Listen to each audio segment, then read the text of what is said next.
Eu não sei se você acredita no que eu vou liberar aqui essa noite, mas enquanto você adora a Deus aqui, tem um milagre de Deus caminhando em direção à tua casa. Eu estou sentindo a presença do Deus Todo-Poderoso aqui. E aonde a presença de Deus está, indício de milagre acontecendo. Santo de Israel, tremendo e poderoso. Porque a segunda classe são os discípulos. Aleluia. E nesse período aqui, os discípulos tinham um intuito no coração deles. Pelos discípulos, Jesus jamais entraria num lugar ou na casa de alguém improvável. Pelos discípulos, Jesus só entraria ou estaria ao lado de alguém que fosse trazer para eles reconhecimento, visibilidade e fama. Você está achando que pelos discípulos nós teríamos direito de estar aqui essa noite? Escute o que eu vou dizer. Nós não tínhamos prerrogativa nenhuma para estarmos aqui essa noite, porque talvez você fez tanta coisa no passado, talvez você foi tanta coisa lá atrás que nem a tua casa, a tua família acreditava em você. Mas sabe por que eu glorifico a Deus? Há 25 anos eu prego essa palavra. É porque o meu Deus é um Deus dos improváveis. Levante sua mão direita, levante a mão esquerda, porque eu estou pregando para crente aqui que foi alcançado pela graça de Deus. Quando tudo dizia que você não ia dar certo, quando alguém dizia que você era um projeto falido, a graça de Deus entrou dentro da tua casa. Ei, eu estou sentindo Deus aqui. É onde a graça de Deus entra, Deus transforma o ambiente. Eu vim aqui essa noite dizer que a graça de Deus está sobre este lugar. Só quem tem a graça de Deus abre a boca e dá um grito de glória.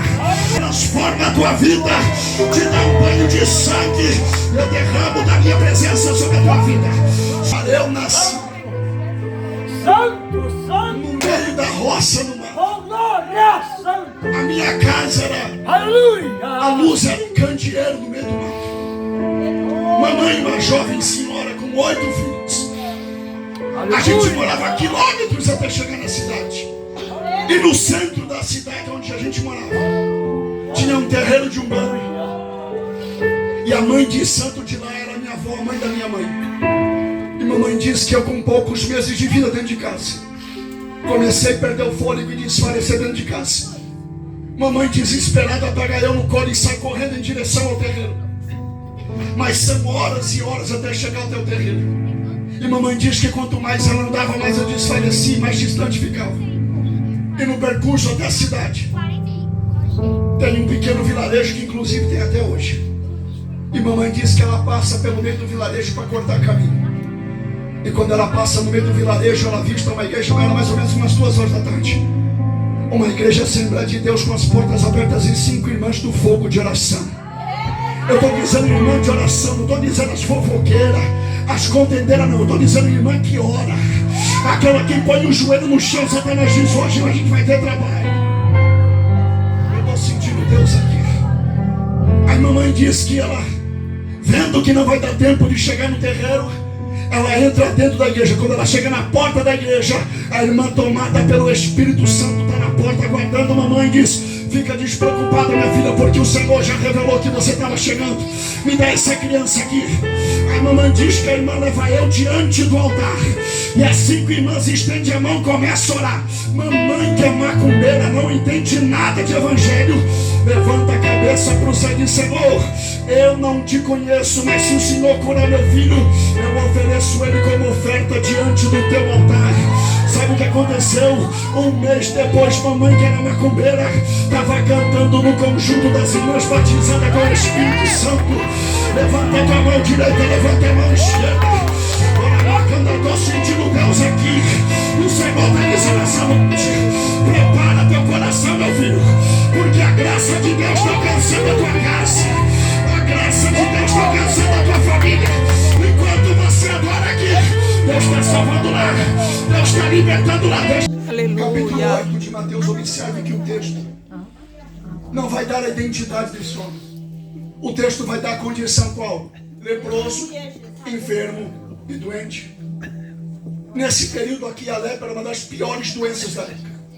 Quando um sacerdote olha para ele e diz assim: se ele é leproso, se ele é doente, a doença dele não tem cura, para não dizer que a gente não vai citar ele na história, só diz que ele é doente, só diz que ele é leproso, porque tem gente que te conhece pelo momento, mas mas ignora a tua história. Tem gente que ignora tudo aquilo que você viveu, mas vai querer julgar você pelo seu momento. O que o sacerdote está fazendo aqui? Antecipando o final da história de alguém que ainda está vivo, colocando um ponto final. Eu sei que aqui não tem isso, talvez só em São Paulo onde eu moro, mas já percebeu que está cheio de gente tentando colocar um ponto final na tua história. Tem gente que tenta adivinhar o que está acontecendo na tua vida. Eu já sei o que ele está passando, eu já sei o que está acontecendo, mas Deus me trouxe lá do Brasil para ser boca de Deus para a tua vida. Levanta suas mãos ao céu para receber, porque onde estão colocando um ponto final, Deus está colocando uma vírgula embaixo e dizendo: a tua história não vai terminar assim. 2024 vai ser o maior ano de Deus na sua casa. Pastor, mas um ano já está terminando. Fica despreocupado, meu filho, porque vai ter virada de Deus para a tua vida. Vai ter uma reviravolta de Deus aqui essa noite. Deus está dizendo: se prepare, porque eu te trouxe aqui. Ora, Macandaraga, estou sentindo Deus aqui. Deus está dizendo que essa noite haverá uma virada de Deus para a tua casa. E se você acredita nisso, já dá um grito de glória, já dá um grito de aleluia. Eu estou descendo com bálsamo aqui essa noite. O Senhor está dizendo: eu preciso sarar, eu preciso curar algumas pessoas essa noite. O Senhor está dizendo: você vai sair daí. Essa em Levítico dizia que se o homem ou uma mulher tinha suspeita de lepra, tinha que automaticamente se apresentar ao sacerdote. Eu fico imaginando esse homem saindo do lugar onde ele está, caminhando em direção ao sacerdote. Ele não sabe qual é a sentença, qual é o veredito que ele vai receber. O difícil para o crente, pastora, não é passar pela luta e pelo deserto. Porque se tem uma coisa que o crente é perito, é luta aí. Quer ver? Quem está passando por luta e por deserto, levante a mão. Eu vou levantar até o pé. Pastor, se o difícil para o crente não é passar pela luta e pelo deserto, o que é difícil para o crente? Passar pela luta e pelo deserto no silêncio de Deus. É verdade, Senhor. Porque quando Deus fica em silêncio, parece que o negócio aperta, machuca. A gente não sabe qual direção tomar. Mas o Senhor te trouxe aqui essa noite para dizer: eu estou em silêncio, mas eu nunca deixei de trabalhar pelo milagre da sua vida. Entenda uma coisa, que tudo que você fizer aqui, o altar só vai responder aquilo que você está fazendo. Pastor, então o que é que eu faço? Continue adorando. Uma coisa que chama a atenção de Deus é quando você está passando o pior momento da sua vida, mas você diz: com luta ou sem luta, com dificuldade ou sem dificuldade, eu vou para o culto adorar a Deus. Porque culto não começa daquela porta para dentro. Culto se começa na sua casa, quando nasce o desejo de você adorar ao Senhor. A multidão aqui, os discípulos só estão ao lado de Jesus por interesse, porque tem gente que é assim. Ele não anda atrás de Jesus por aquilo que ele é, ele só anda por aquilo que Jesus faz. Diga para ele: porque culto não é para pedir, diga: culto é para oferecer. Só que Jesus está sondando o coração dos discípulos. Capítulo 5, capítulo 6, capítulo 7, capítulo 8, Jesus está pregando no monte. E Jesus sondando o coração deles. E sabe o que é o interessante aqui dentro do texto?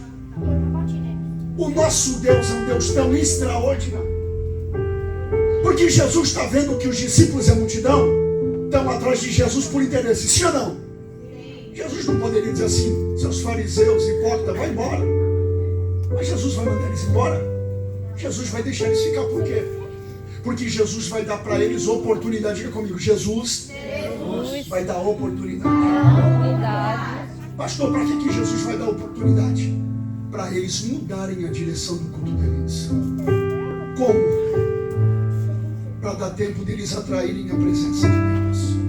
Só que o texto diz que eles não chamam a atenção de Jesus. Aí o texto diz que no capítulo 8, chegamos no capítulo 8 e eu vou encerrar. Jesus termina a pregação. Pense comigo. Tinha uma multidão com Jesus e os discípulos. Diga comigo: a multidão e os discípulos. Diga: estava com Jesus. Irmãos, eu prego em Camboriú, no Gideões, desde 2009. Eu já preguei para mais de 150 mil pessoas. E como pregador é maravilhoso pregar para um ginásio lotado. É maravilhoso. Se perguntar aqui para a pastora, você não queria a maior igreja aqui da Europa? Você não queria, pastor? Só que imagine um culto triste, parecia um culto fúnebre, porque Jesus está pregando e nada. Aí o texto diz que Jesus começa a descer o monte. Diga comigo, Jesus começa a descer o monte. Quando Jesus desce o monte, o que os discípulos e a multidão não perceberam é que no pé do monte, geograficamente, estava o leproso. E alguém sem esperança nenhuma lá dentro está ouvindo alguém dizer: está chegando um tal de Messias por aí, que por onde ele passa cego enxerga, surdo ouve para. Sabe o que Jesus está fazendo aqui? Pegando alguém que está fora do cenário do milagre, criando uma possibilidade de introduzir de novo dentro do cenário. Pastor, não estou entendendo. Sabe essa luta que você está passando, esse momento difícil? Não é para matar você, é Jesus preparando um cenário para colocar você dentro do cenário do milagre. Se você quer isso, já dá um grito de glória. Aí o texto diz que aparece um leproso, que a lei dizia que por ele ser leproso não podia estar ali, porque ele podia ser apedrejado e morto. Só que o texto diz, pastor Edmar, que sem dizer nada, porque tem hora que você não tem que falar, você tem que fazer. Ele caminha em direção a Jesus, se prostra e começa a adorar Jesus. Em outras palavras, sabe o que ele está dizendo? Não importa o que a lei, o que os homens dizem, ele está dizendo: eu estou sentindo um desejo de adorar aquele que é digno de ser adorado.